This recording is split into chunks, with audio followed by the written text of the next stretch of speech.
Hey everyone, and welcome back to the channel. Buckle up, we're diving into one of the craziest military stories ever, the legendary defense of Rorke's Drift. It's wild. It's an amazing story of bravery and epic battles, leading to the most Victoria Crosses awarded for one action ever. So, grab a seat, because this is a story you won't want to miss. To truly understand the epic standoff at Rorke's Drift, we first need to travel back to 1879, to the heart of southern Africa. This was the year the Anglo-Zulu War ignited, a fierce conflict between the expanding British Empire and the proud, independent Zulu Kingdom. The British had ambitions to unite the region under their control, but the Zulus, under their king Cetewayo, were determined to defend their land and their way of life. The war began with a thunderclap.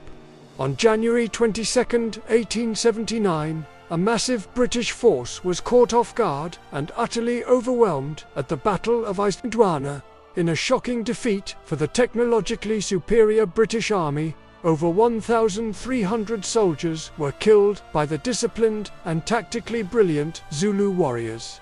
It was a disaster of epic proportions, sending shockwaves through the British command, but the day's bloodshed was far from over. Just a few hours later, a small, unassuming mission station nearby, known as Rorke's Drift, was about to become the stage for one of history's greatest last stands.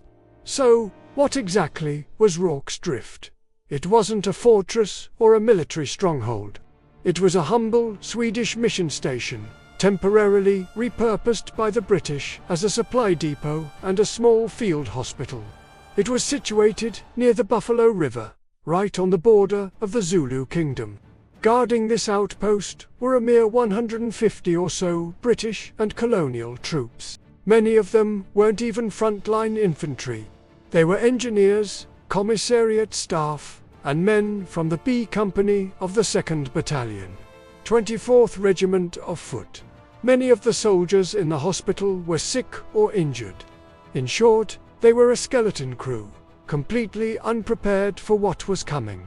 News of the disaster at Isandlwana reached them in the afternoon, brought by a few terrified survivors. They knew it was only a matter of time before the victorious Zulu army turned its attention to them. Panic began to set in, but two officers stepped up to take charge: Lieutenant John Chard of the Royal Engineers and Lieutenant Gonville Bromhead of the 24th Regiment. Despite being relatively junior officers, they knew that retreat was impossible. Their only option was to stand and fight. With no time to spare, they made a critical decision. They would fortify the station and make their stand right there. The guys, led by Chard and Bromhead, scrambled to build a defense fast. They piled up heavy bags of corn and wooden boxes to make walls. They overturned two large wagons to block gaps in their defenses. They were creating a small, fortified laager, connecting the stone-built storehouse and the hospital. Every man, from the able-bodied to the walking wounded, worked with a desperate urgency. They knew thousands of Zulu warriors were coming, and flimsy barricades wouldn't hold them back. Just as they were finishing their preparations, they saw them. On the horizon, a wave of warriors appeared. It was the Uthowana, Udloko, and Indiliang regiments of the Zulu army. Around 4,000 battle-hardened veterans, fresh from their victory at Isandlwana, they were armed with traditional assegai spears and cowhide shields, but also with a number of firearms captured from the British earlier that day. The Zulus attacked with incredible ferocity, launching wave after relentless wave against the British barricades. The defenders responded with disciplined volleys from their Martini Henry rifles. The fighting was brutal, often hand-to-hand, as Zulu warriors attempted to swarm over the mealie bag walls. The British lines held, but the pressure was immense. One of the most intense parts of the battle took place at the hospital. The building was on the outer edge of the perimeter and was quickly surrounded. The Zulus set the thatched roof on fire, and the small handful of defenders inside found themselves trapped in a burning, smoke-filled death trap. Inside that inferno, incredible acts of heroism unfolded. Privates John Williams and Alfred Henry Hook fought room by room, holding off the Zulus with bayonets while desperately trying to evacuate the sick and wounded patients. They hacked through the mud brick walls with a pickaxe, dragging their comrades through small holes from one room to the next, all while the building collapsed and burned around them. It was a chaotic, terrifying fight for survival in the dark, and it's a miracle anyone made it out alive. As the hospital was lost, the defenders were forced to pull back to a smaller, secondary perimeter around the storehouse. The battle raged on through the night, a relentless cycle of Zulu charges and desperate British defense.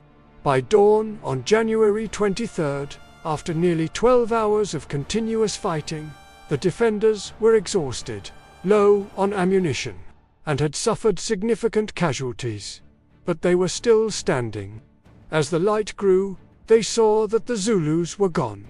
They had withdrawn, leaving behind hundreds of their fallen warriors. The small garrison at Rorke's Drift had done the impossible. They had survived. The cost was high. 17 defenders were killed, and 15 more were wounded.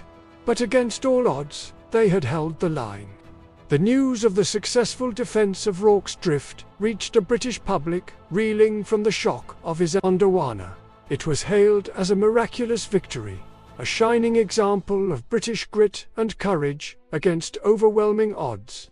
The bravery of the garrison was recognized in an unprecedented way. 11 Victoria Crosses were awarded to the brave defenders at Rorke's Drift.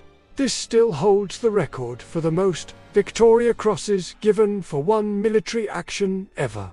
The recipients of the Victoria Cross include Lieutenant John Chard for overall command and leadership, Lieutenant Gonville Bromhead for steadfast defense and command, Corporal William Allen and Private Frederick Hitch for rescuing patients under fire, Surgeon James Reynolds for tending the wounded throughout the battle, Private John Williams and Private Alfred Henry Hook for defending the hospital and saving patients, Corporal William Wilson and Private Robert Jones for fighting off Zulus in the hospital, Private William Roy and Private John Fielding for maintaining the barricades and repelling attacks.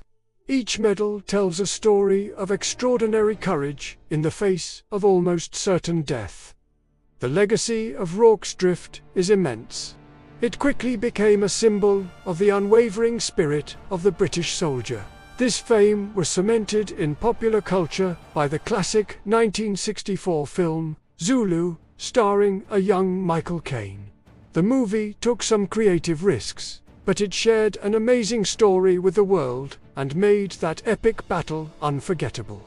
It's a classic example of how strong leadership and determination can beat tough odds. However, it's also important that we look at Rorke's Drift with a modern perspective.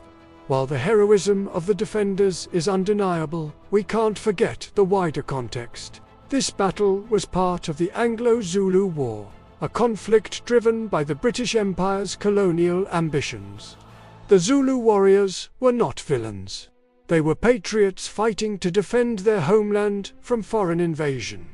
So, as we celebrate the courage shown at Rorke's Drift, we must also remember the complex and often tragic history of colonialism that led to this conflict in the first place. In the end, the Battle of Rorke's Drift stands as a powerful testament to the human spirit under extreme pressure. A small group of ordinary soldiers discovered incredible courage in an impossible situation. They made history through sheer determination, discipline, and an unyielding spirit to persevere. Thank you so much for joining us on this journey back in time. We hope you found this story as fascinating as we do. If you liked this video, give it a thumbs up. Don't forget to subscribe and hit the bell for our next dive.